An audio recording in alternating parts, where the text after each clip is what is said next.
Hey 918ers, Geek Boy here, and fall is once again upon us. All Hallows Eve is just a few short weeks away, and the temperatures have cooled just a bit, but the box office is still hot. In an almost complete reversal of last year, box office receipts are up nearly 30%, with movies like Jurassic World 2, Avengers Infinity War, and Mission Impossible Fallout leading the charge to what is on track to be the 5th largest grossing year at the box office ever. But the season isn't over. 2018 still has plenty to show us. We've got another trip to the Wizarding World on the release schedule, one last superhero film breaks to the surface in December, and a reimagined vision of a horror classic is on its way to theaters as well. Joining me today is Jay the Blues Man, and we're going to discuss the two films we're most excited about for the remainder of 2018, as well as give our thoughts on a few others in this episode of The Talking Geek, which starts right now.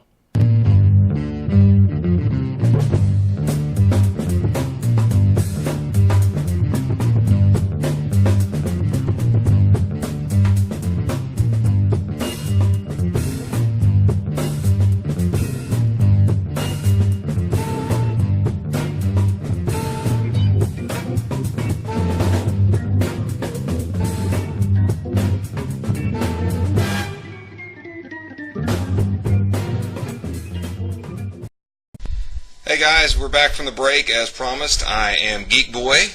And I am Jay the Blues Man. And we're here to look at a couple of the movies we're really looking forward to with what's left of 2018. But before we do that, I do want to send a shout out to all my fellow 918ers who were at Wizard World Comic Con this past weekend. They had 3 panels that were very successful, and we're hopefully going to replicate that again here in a few weeks with Tulsa Pop.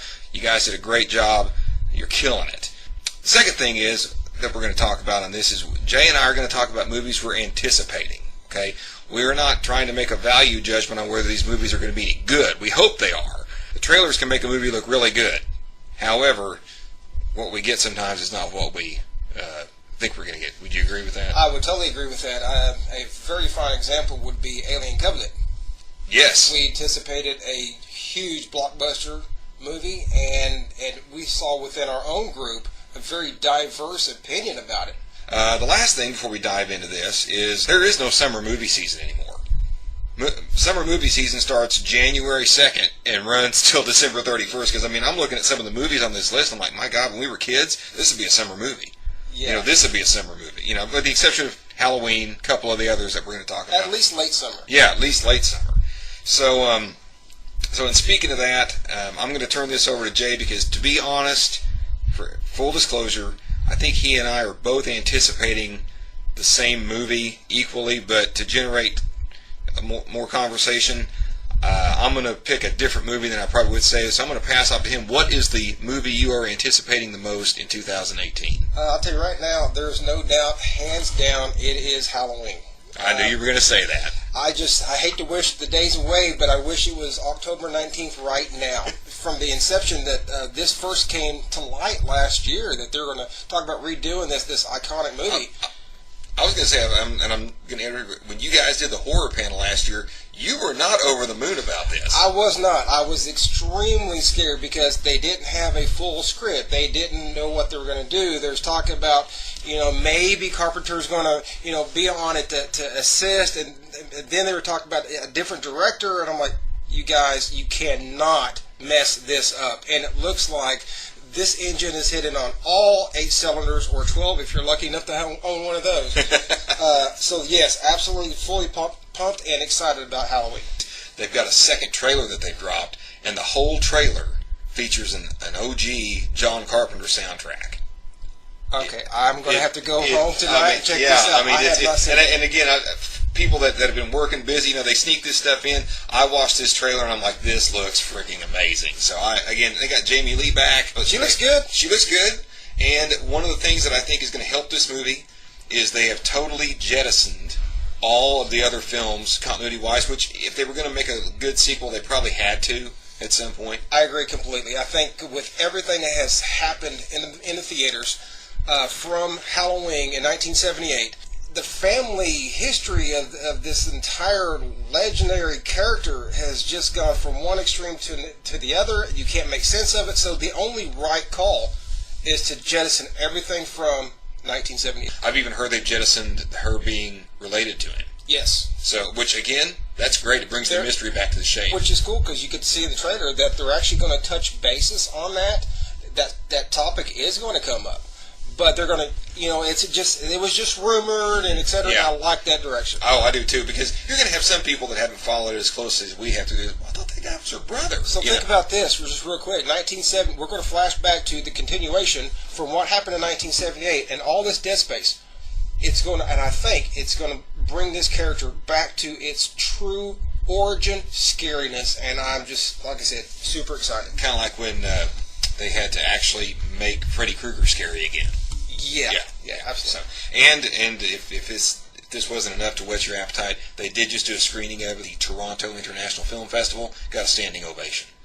So, okay. Yeah, I know. So, now granted, they had the whole cast there answering questions. Yeah, so I can spend 30 minutes talking about this one movie and I haven't even seen it yet. I know. So moving on, unfortunately, but we must. We're going to move to the movie that I am really jazzed to see, which is December 21st, Aquaman.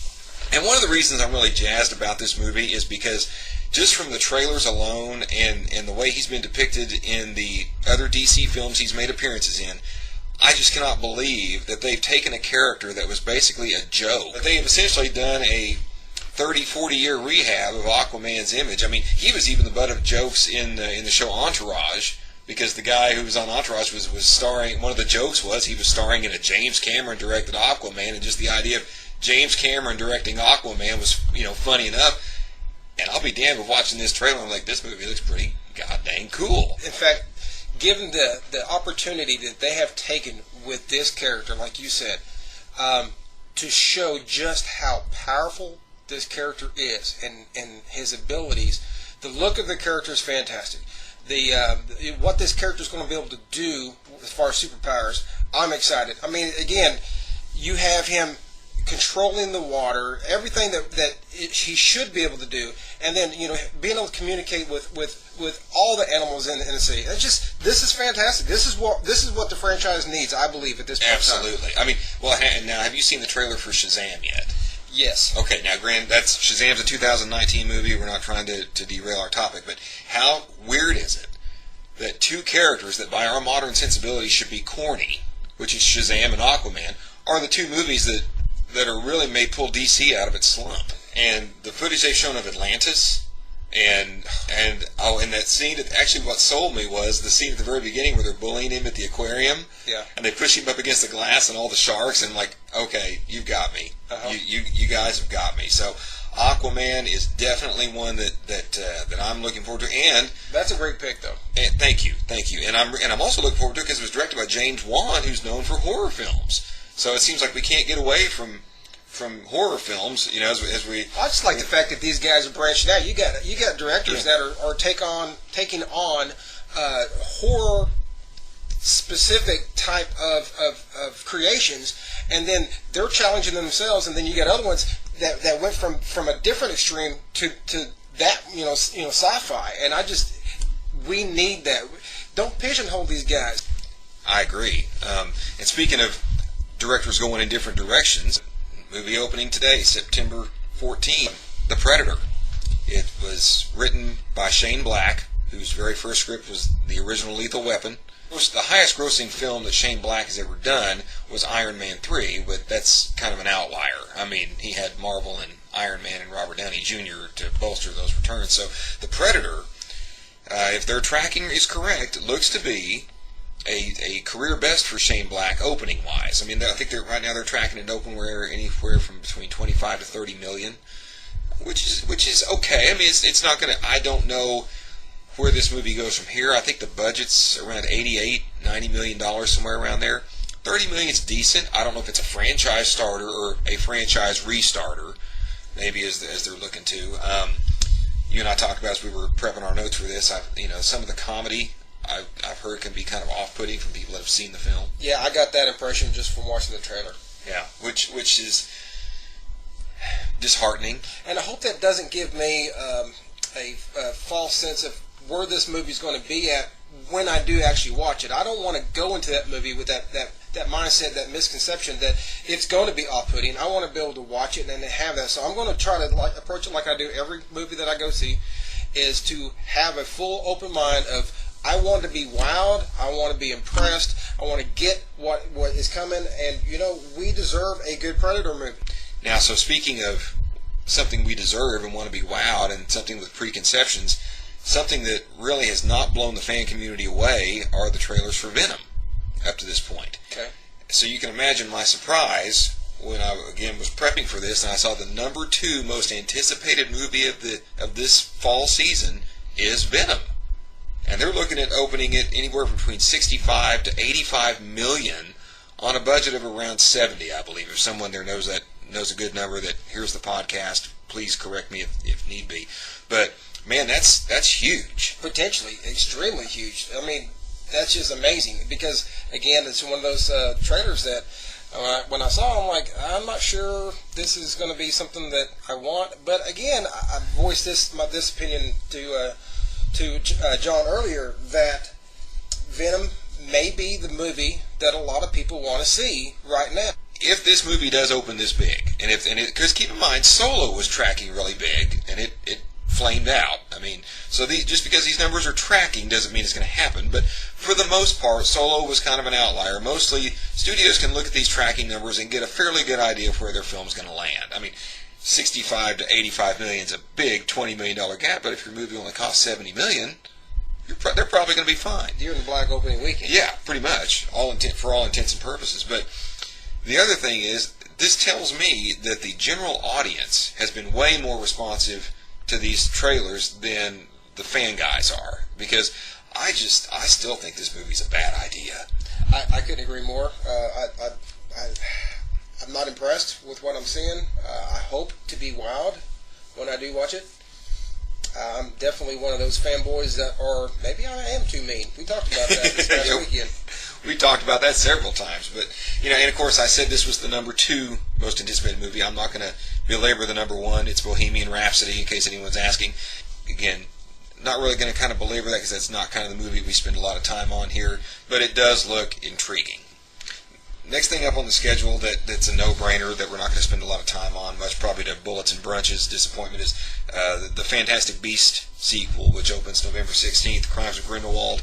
Making this movie was a no-brainer. Releasing it around the same time as the last Fantastic Beast was a no-brainer. Great choice.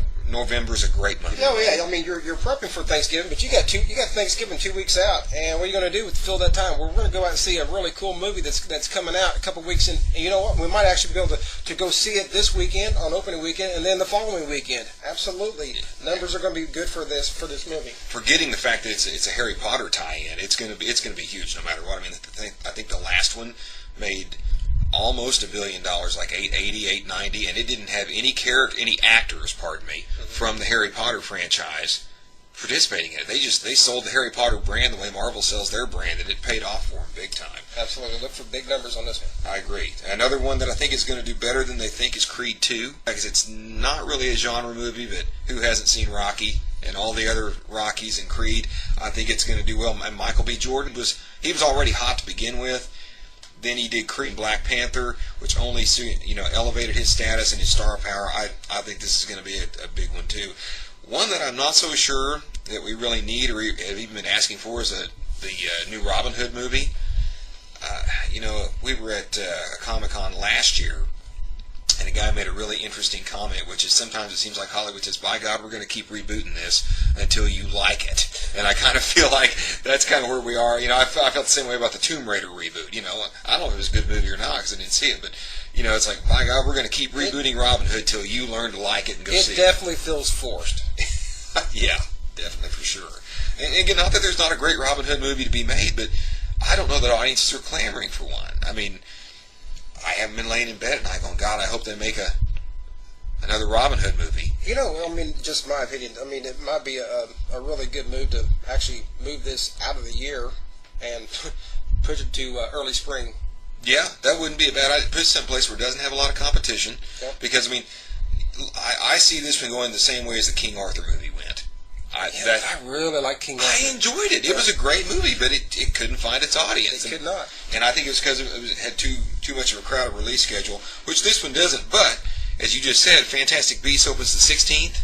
This opens the week after. If Fantastic Beasts sucks all the oxygen out of the room like you think it might, this thing's going to be lost in obscurity. I think the theaters, I anticipate the theaters being packed full. People want to see Fantastic Beasts opening weekend and the weekend that Robin Hood opens up. Yeah, I agree. And now Fantastic Beasts will get a little bleed off from Ralph Breaks the Internet, because Wreck-It Ralph I think Wreck-It Ralph was a surprise. No one expected it to do that well. And then we don't really have a major release until December 14th, when Sony releases their animated Spider-Man Into the Spider-Verse.